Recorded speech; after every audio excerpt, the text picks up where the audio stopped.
नमस्कार। आकाशवाणी से प्रस्तुत है समाचार प्रभात।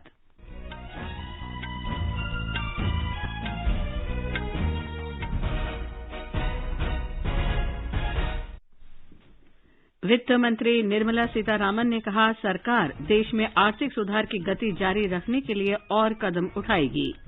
विदेश सचिव ने जम्मू कश्मीर में आतंकी हमलों में पाकिस्तान के षड्यंत्र के बारे में विभिन्न देशों के राजदूतों को जानकारी दी।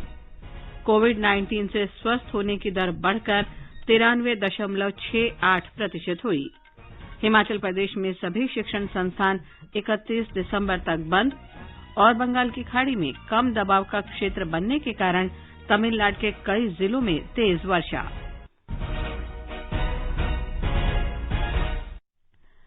समाचार प्रभात में नवीन सक्सेना के साथ मैं लवली निगम। कोविड-19 महामारी के खिलाफ देश एकजुट होकर लड़ रहा है। आप भी हमारे साथ सुरक्षा और बचाव के 3 आसान एहतियाती उपायों का संकल्प लें। मास्क पहनें, 2 गज दूरी है जरूरी, सुरक्षित दूरी बनाए रखें, हाथ और मुंह साफ रखें। अब समाचार विस्तार से। वित्त मंत्री निर्मला सीतारामन ने कहा है कि सरकार देश में आर्थिक सुधार की गति जारी रखने के लिए और कदम उठाएगी। उन्होंने कहा कि इन आर्थिक सुधारों से भारत वैश्विक निवेश का केंद्र बनेगा। नई दिल्ली में कल भारतीय उद्योग परिसंघ CII के एक सम्मेलन में वित्त मंत्री ने कहा कि प्रधानमंत्री नरेंद्र मोदी ने महामारी के इस समय में भी व्यापक सुधार करने का कोई अवसर नहीं गंवाया। उन्होंने कहा कि श्री मोदी ने ऐसे सुधार भी किए हैं जिनकी दशकों से प्रतीक्षा की जा रही थी। वित्त मंत्री ने कहा कि महामारी के दौरान भी सुधार गति जारी रहे, ये सुनिश्चित करने के लिए कई और कदम उठाए जा रहे हैं। We have been taking absolutely strong reform-related measures. The reduction in corporate tax in September 2019 to be the lowest as much as possible compared with very many developed economies or emerging economies. 15% and with nothing else added to it. Taxation, corporate rate being 15%, the lowest I would think anywhere in the world. Shrimati Sitharaman ने कहा कि वित्तीय क्षेत्र का व्यावसायिक विकास किया जा रहा है और सरकार विनिवेश के साथ इसे जारी रखेगी। कराधान प्रणाली में सुधारों पर वित्त मंत्री ने कहा कि प्रौद्योगिकी के उपयोग ने कर जमा करने की प्रक्रिया को आसान बनाया है। श्रीमती सीतारामन ने कहा कि कॉरपोरेट टैक्स में कमी करने से यह स्पष्ट हो जाता है कि हमारा इरादा बहुराष्ट्रीय और बड़ी या छोटी कंपनियों को तत्काल लाभ पहुंचाना है। प्रधानमंत्री नरेंद्र मोदी ने विश्वास व्यक्त किया है कि 18वीं लोकसभा देश को अगले दशक में ले जाने में महत्वपूर्ण भूमिका निभाएगी। उन्होंने कहा कि नई लोकसभा सत्र के दौरान ऐतिहासिक निर्णय लिए गए हैं। वीडियो कॉन्फ्रेंस के जरिए कल नई दिल्ली में सांसदों के लिए नवनिर्मित बहुमंजिला फ्लैट का उद्घाटन करते हुए श्री मोदी ने कहा कि 16वीं लोकसभा ने पहले के मुकाबले अधिक काम किया है।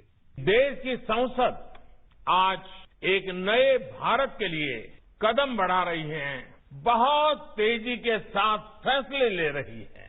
पिछली 16वीं लोकसभा ने पहले की तुलना में 15% ज्यादा बिल्स पास किए। 70वीं लोकसभा के पहले सत्र में तय समय से 135% काम हुआ। राज्यसभा ने भी 100% काम किया। ये परफॉर्मेंस पिछले 2 दशकों में सबसे ज्यादा है। प्रधानमंत्री ने कहा कि लोकसभा की कार्यक्षमता में वृद्धि हुई है क्योंकि देश परिवर्तन के लिए नई दिशा में बढ़ना चाहता है। उन्होंने ये भी कहा कि पहली बार निर्वाचित 300 से भी ज्यादा संसद सदस्यों ने इस सत्र में भाग लिया।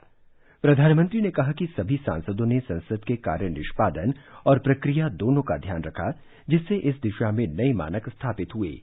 उन्होंने सदन की कार्रवाई को बेहतर ढंग से चलाने के लिए लोकसभा अध्यक्ष की प्रशंसा की। श्री मोदी ने बताया कि कोविड महामारी के दौरान भी संसद का सत्र नए दिशा निर्देशों और विभिन्न एहतियाती उपायों के साथ आयोजित किया गया।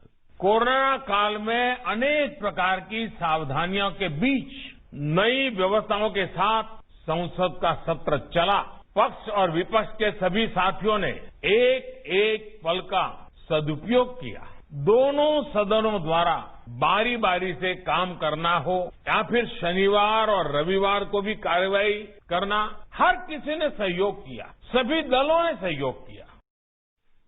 श्री मोदी ने कहा कि दशकों पुरानी समस्याओं का समाधान उसे टालने से नहीं किया जा सकता, बल्कि उनका मुकाबला करके और समाधान ढूंढकर किया जाता है।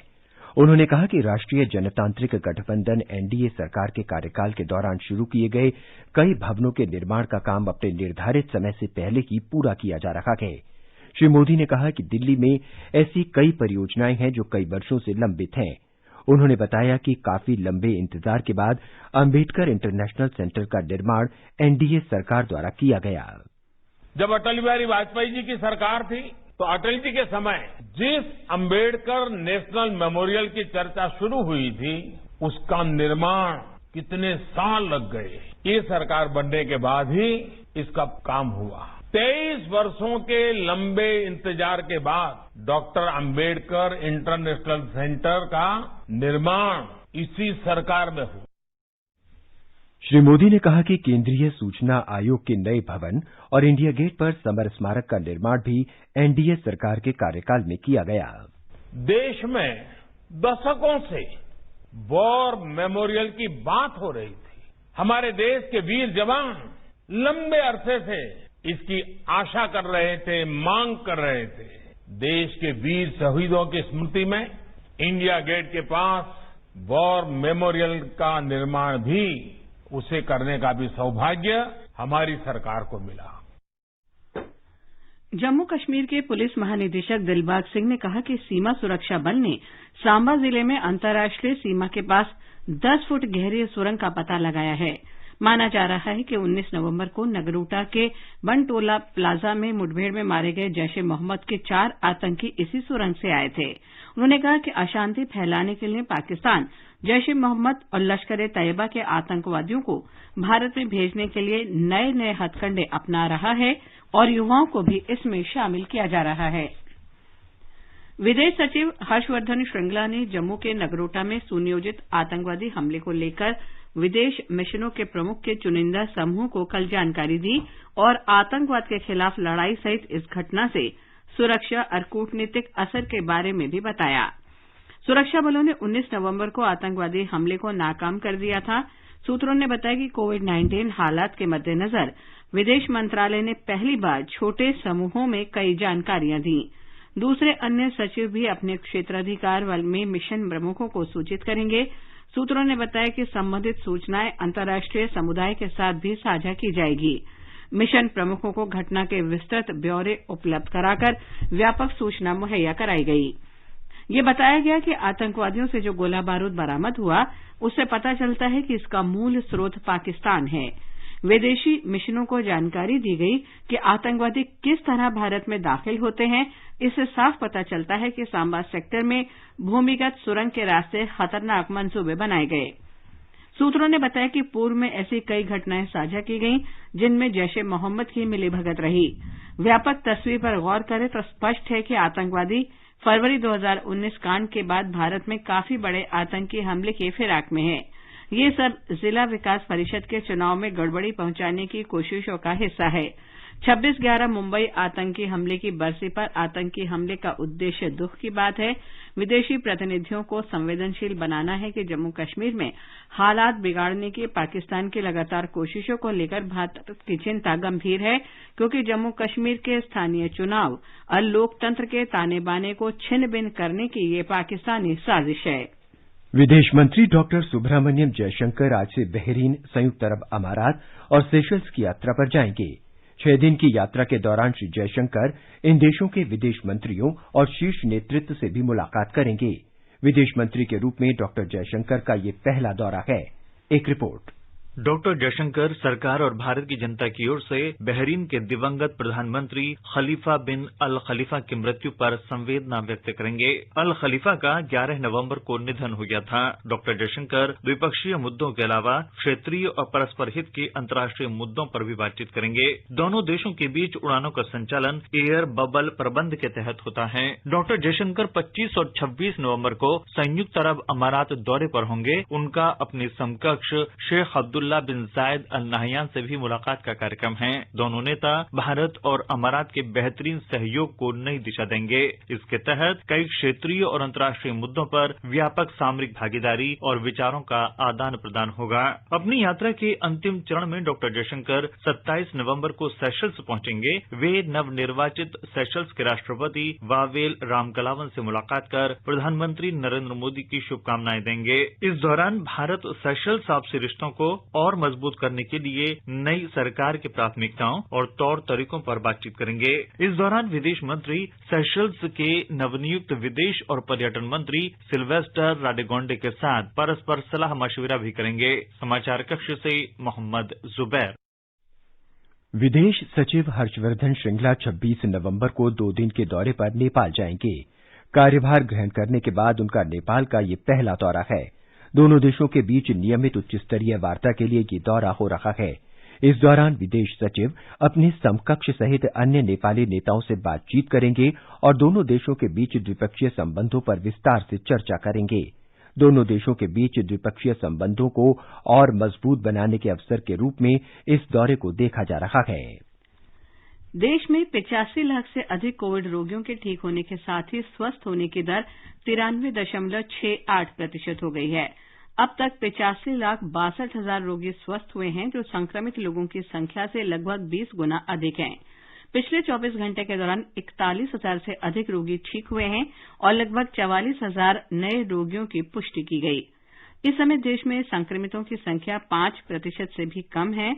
देश में 4,43,486 लोगों का इलाज चल रहा है, जो संक्रमितों की कुल संख्या का 4.85% है।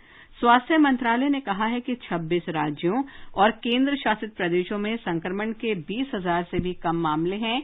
राज्यों और केंद्र शासित प्रदेशों द्वारा केंद्र सरकार के मानक उपचार नियमों का पालन, डॉक्टरों, पैरामेडिकल स्टाफ और अग्रिम पंक्ति में काम करने वाले कार्यकर्ताओं के समर्पण और प्रतिबद्धता के कारण स्वस्थ होने की दर में सुधार हुआ है। मृत्यु दर में भी कमी आई है। मृत्यु दर 1.46% रह गई है। पिछले 24 घंटे के दौरान 511 लोगों की मृत्यु हुई है। देश में पिछले 24 घंटे के दौरान लगभग 8,50,000 नमूनों की जांच की गई है। जांच आंकड़ा बढ़कर 13,26,00,000 के आसपास हो गया है। भारत में प्रतिदिन जांच क्षमता 15 लाख हो गई है। स्वास्थ्य मंत्रालय ने कहा है कि उच्च स्तरीय जांच से रोगियों की शीघ्र पहचान, तत्काल आइसोलेशन और प्रभावी उपचार संभव हो पाया है। इससे मृत्यु दर में भी कमी आई है। केंद्रीय गृह मंत्री अमित शाह ने कहा है कि नरेंद्र मोदी सरकार दिल्ली में कोविड संक्रमण फैलने से रोकने के लिए कृत संकल्प है। श्री अमित शाह ने कल नई दिल्ली में भारतीय आयुर्विज्ञान अनुसंधान परिषद आईसीएमआर में सचल कोविड-19 आरटी-पीसीआर प्रयोगशाला का उद्घाटन किया।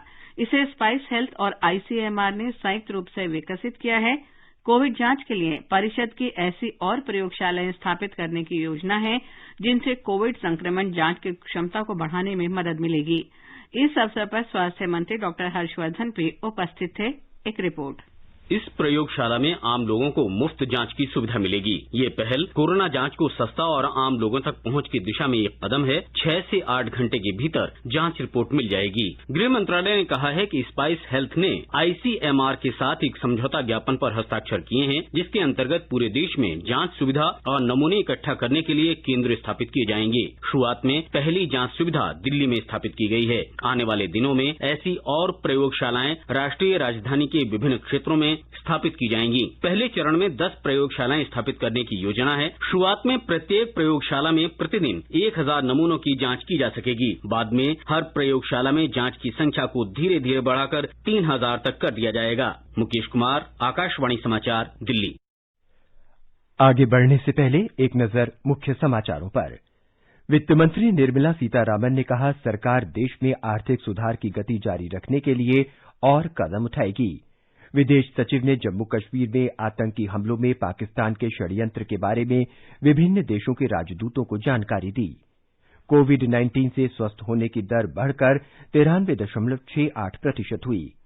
हिमाचल प्रदेश में सभी शिक्षण संस्थान 31 दिसंबर तक बंद और बंगाल की खाड़ी में कम दबाव का क्षेत्र बनने के कारण तमिलनाडु के कई जिलों में तेज वर्षा। चलो मिलकर एक शुरुआत करें,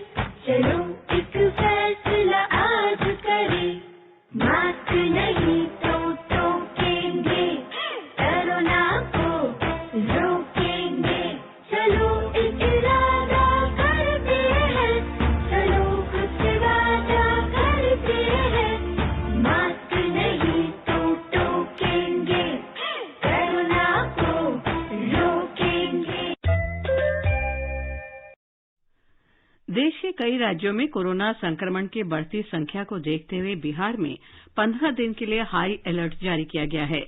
जिलाधीश और पुलिस अधीक्षक को इस संबंध में निर्देश जारी कर दिए गए हैं।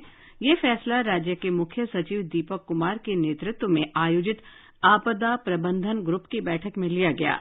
मुख्य सचिव ने कहा कि निर्देशों का उल्लंघन करने वालों के खिलाफ सख्त कार्रवाई की जाएगी। मास्क नहीं पहनने वाले ड्राइवर और यात्रियों के वाहन जब्त कर लिए जाएंगे। ये निर्देश कार, मोटरसाइकिल और साइकिल सहित सभी वाहनों पर लागू होंगे। दुकानदारों और खरीदारों के मास्क नहीं पहनने पर दुकानदार को सील कर दिया जाएगा। इस बीच राज्य में कोविड से ठीक होने वालों की दर बढ़कर 97.25% हो गई है। मध्य प्रदेश में कोरोना संक्रमण से स्वस्थ होने वाले मरीजों की संख्या 1,79,000 से ज्यादा हो गई है। हमारे संवाददाता ने बताया है कि राज्य में कल उपचार के बाद 1,120 मरीजों को विभिन्न अस्पतालों से छुट्टी दी गई। मध्य प्रदेश में पिछले 24 घंटों में कुल 1,701 नए मामले सामने आने के बाद राज्य में कोविड-19 मामलों की कुल संख्या 1,94,000 से अधिक हो गई है। इसी तरह संक्रमण से पीड़ित 10 मरीजों की मृत्यु के साथ ही राज्य में मरने वालों का आंकड़ा भी 3,172 तक पहुंच गया है। मध्य प्रदेश में कल सबसे ज्यादा 586 लोग इंदौर में संक्रमित हुए हैं। वहीं भोपाल में 349 लोग संक्रमित मिले हैं। प्रदेश में अब 12,336 सक्रिय मामले हैं। मध्य प्रदेश में कल हुए करीब 30,000 से अधिक परीक्षणों के साथ ही राज्य में कुल परीक्षणों की संख्या 35 लाख को पार कर गई है। संजीव शर्मा, आकाशवाणी समाचार, भोपाल। उत्तर प्रदेश सरकार ने कोविड-19 के हाल ही में बढ़ते मामलों के मद्देनजर लोगों के एकत्र होने के संबंध में जारी दिशा निर्देशों को संशोधित किया है।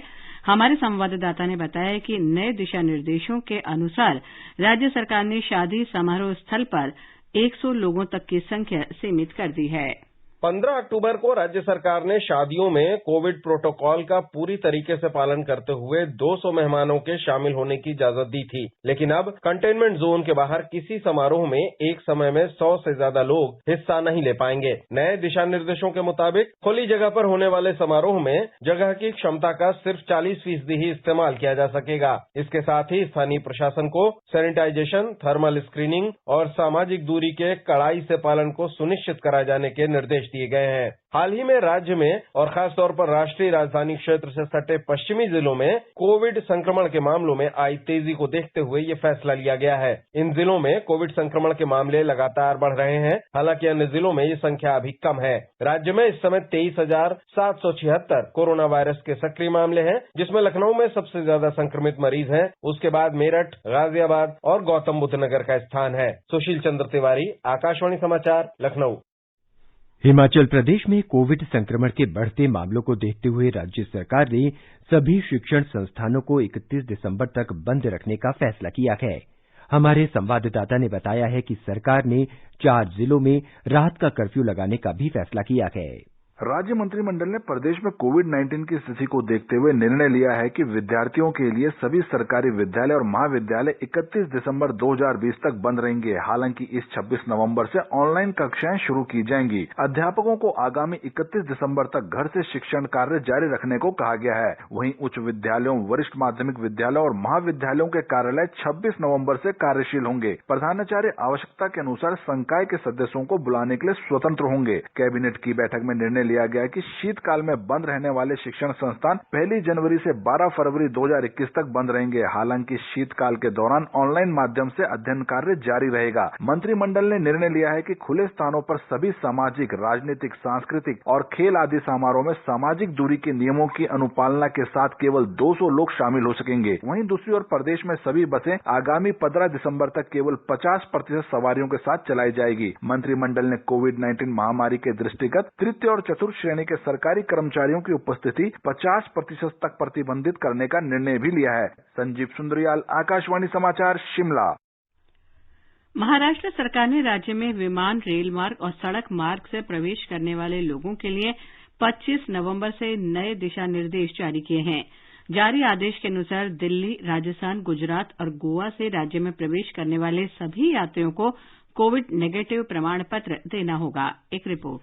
महाराष्ट्र में कोविड-19 के प्रसार को रोकने के लिए जारी किए गए अद्यतन मानक संचालन प्रक्रिया यानी स्टैंडर्ड ऑपरेटिंग प्रोसीजर के अनुसार हवाई, रेल या सड़क माध्यम द्वारा दिल्ली, एनसीआर, राजस्थान, गुजरात और गोवा से महाराष्ट्र में आने वाले सभी घरेलू यात्रियों को अपनी यात्रा शुरू करने से पहले RT-PCR नकारात्मक परीक्षण रिपोर्ट साथ रखना अनिवार्य किया गया है। एसओपी ने यह भी कहा है कि यात्रा के शर्तों को पूरा करने वाले लेकिन RT-PCR परीक्षण रिपोर्ट न होने वाले यात्रियों को अनिवार्य रूप से संबंधित हवाई अड्डों या रेलवे स्थानकों पर अपनी लागत पर RT-PCR परीक्षण से गुजरना होगा। परीक्षण करने के बाद ही यात्रियों को घर जाने की अनुमति दी जाएगी। निवेदिता, आकाशवाणी समाचार, मुंबई। गुजरात में राज्य के 4 बड़े शहर अहमदाबाद, सूरत, वडोदरा और राजकोट में रात्रिकालीन कर्फ्यू कड़ाई से लागू किया जा रहा है।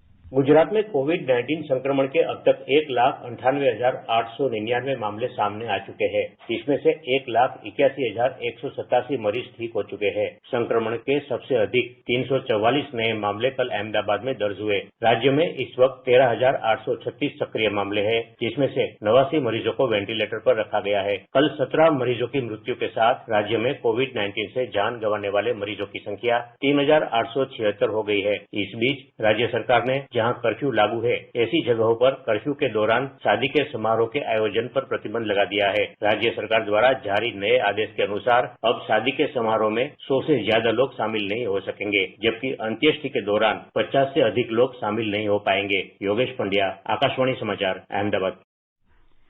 राजस्थान के मुख्यमंत्री अशोक गहलोत ने कहा है कि राज्य में कोविड संक्रमण की स्थिति बेहद खतरनाक हो गई है। उन्होंने कहा कि राज्य सरकार ने कोविड-19 की रोकथाम के लिए कड़े निर्णय लिए हैं। मुख्यमंत्री कल राज्य में वीडियो कॉन्फ्रेंसिंग के माध्यम से कोविड-19 की समीक्षा बैठक कर रहे थे। प्रदेश में पहली बार सक्रिय मरीजों की संख्या 24,000 से ज्यादा हो गई है। राज्य में पिछले 3 दिन से रोज 3,000 से ज्यादा लोगों में संक्रमण की पुष्टि हो रही है। जयपुर में सक्रिय मरीजों का आंकड़ा 8,000 से ऊपर पहुंच गया है। वहीं जोधपुर में सक्रिय मरीजों की संख्या 5,500 से ज्यादा है। इसके अलावा अलवर, बीकानेर, अजमेर तथा कोटा में भी बड़ी संख्या में कोरोना के नए मरीज सामने आ रहे हैं। कल राज्य में 18 लोगों की मृत्यु के साथ कोरोना से मरने वाले लोगों की कुल संख्या 2,181 हो गई है। प्रदेश में अब तक 41 लाख से ज्यादा कोरोना के नमूनों की जांच की जा चुकी है। जितेंद्र द्विवेदी, आकाशवाणी समाचार, जयपुर। बंगाल की खाड़ी में बने कम दबाव के कारण तमिलनाडु के कई जिलों में कल रात तेज वर्षा हुई। आज सुबह मानसून का दबाव चेन्नई के दक्षिण पूर्व 470 किलोमीटर और पुडुचेरी के दक्षिण पूर्व में 440 किलोमीटर केंद्रित था। यह आज चक्रवात में बदल सकता है, जो बुधवार दोपहर चेन्नई के नजदीक काराकोल और मामलापुरम के बीच तटीय क्षेत्रों को पार करेगा।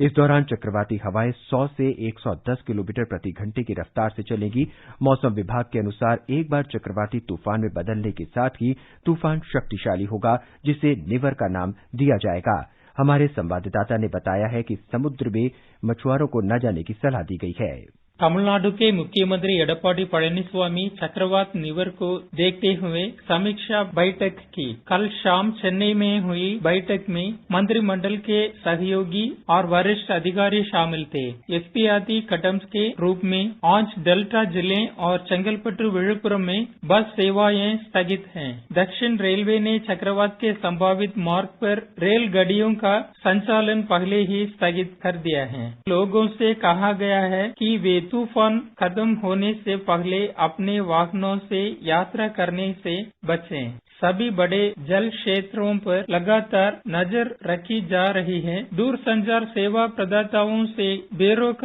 संचार सुनिश्चित करने के लिए आपात योजना बनाने को कहा गया है। आकाशवाणी समाचार के लिए जय सिंह, चेन्नई। 9वें सिख गुरु तेग बहादुर का शहीदी दिवस देश भर में आज मनाया जा रहा है। 1675 में आज ही के दिन गुरु तेग बहादुर ने धर्म, मानव मूल्यों, आदर्शों और सिद्धांतों की रक्षा के लिए अपने जीवन का बलिदान दिया था। गुरु तेग बहादुर की शहादत हर साल शहीदी दिवस के रूप में याद की जाती है। राष्ट्रपति रामनाथ कोविंद ने गुरु तेग बहादुर के शहीदी दिवस पर श्रद्धांजलि अर्पित की है। ट्वीट संदेश में श्री कोविंद ने कहा कि गुरु तेग बहादुर ने जनता की आस्था, विश्वास और अधिकारों की रक्षा के लिए सर्वोच्च बलिदान दिया था, इसलिए सभी नागरिक उन्हें प्यार और सम्मान के साथ हिंद दी चादर कहते हैं। राष्ट्रपति ने कहा कि उनका बलिदान हम सभी को एकजुट होकर मानवता की सच्ची सेवा के लिए प्रेरित करता है। ये समाचार हमारी वेबसाइट newzoneair.com/hindi पर भी उपलब्ध हैं। और नवीन, अब बताएं आज के समाचार पत्रों की सुर्खियों में क्या खास है। लवलीन, कोरोना संक्रमण की स्थिति पर उच्चतम न्यायालय की ये टिप्पणी की 2 दिन में राज्य दे रिपोर्ट अमर उजाला सहित लगभग सभी अखबारों की पहली खबर है। राजस्थान पत्रिका का कहना है ब्रिटेन, जर्मनी, स्पेन में भी इसी महीने से लगाए जा सकते हैं कोरोना वैक्सीन के टीके। उधर दैनिक जागरण की सुर्खी है ऑक्सफोर्ड की वैक्सीन ने बढ़ाई भारत की उम्मीद। वहीं नवभारत टाइम्स के अनुसार किफायत में बेस्ट है ये वैक्सीन। जनसत्ता ने स्वास्थ्य मंत्री के इस बयान को प्रमुखता से दिया है कि महामारी के प्रबंधन में लगे पहली पंक्ति के कर्मी, पुलिसकर्मी और अर्धसैनिक बलों के जवानों को सबसे पहले टीका लगाया जाएगा। अखबारों के अनुसार राष्ट्रीय राजधानी दिल्ली में मोबाइल वैन से होने वाली जांच मुफ्त होगी और इसकी रिपोर्ट केवल 6 घंटे में मिल सकेगी। राजस्थान पत्रिका ने प्रधानमंत्री के हवाले से लिखा है 17वीं लोकसभा के निर्णय इतिहास में दर्ज हो चुके हैं, जबकि 18वीं लोकसभा नए दशक में होगी।